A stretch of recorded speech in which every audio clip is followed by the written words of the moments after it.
नमस्कार दोस्तों, आध्यात्म चैनल में आप सभी का स्वागत है।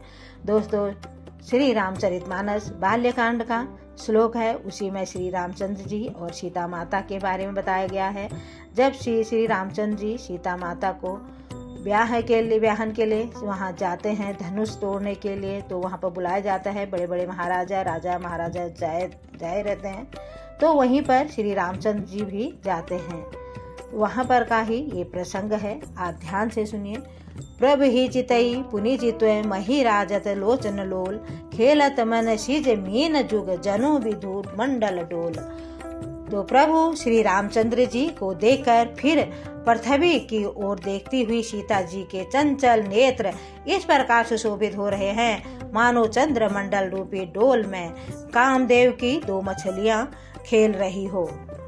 सीता जी के वाणी रूपी भ्रमरी को उनके मुख रूपी कमल ने रोक रखा है। लाज रूपी रात्रि को देखकर वह प्रकट नहीं हो रही है। नेत्रों का जल नेत्रों के कोने में ही रह जाता है, जैसे बड़े बड़े भारी कंजूस का सोना कोने में ही गड़ा रह जाता है।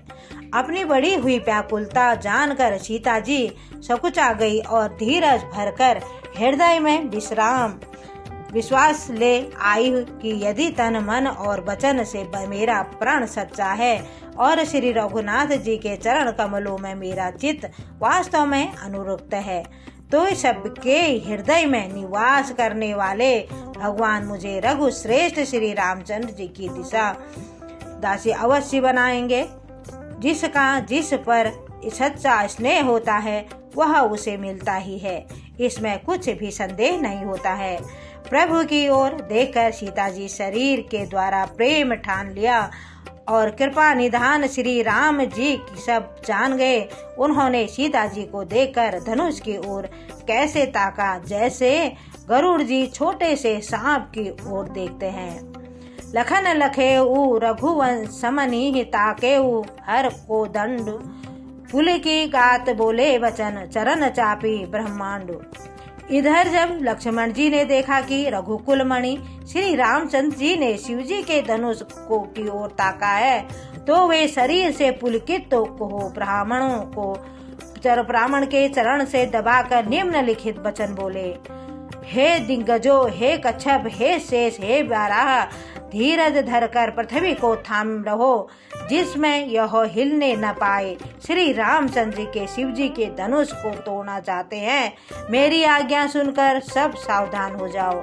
श्री रामचंद्र जी ने धनुष के समीप आए, तब सब स्त्री पुरुषों ने देवताओं और पुण्यों को मनाया।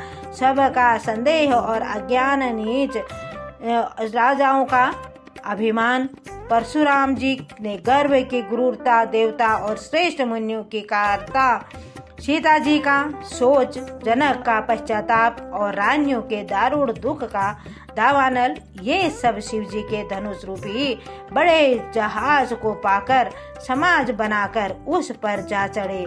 हे श्री रामचंद्र जी की भुजाओं के बल रूपी अपार समुद्र के पार जाना चाहते हैं, परंतु कोई केवट नहीं है। धन्यवाद।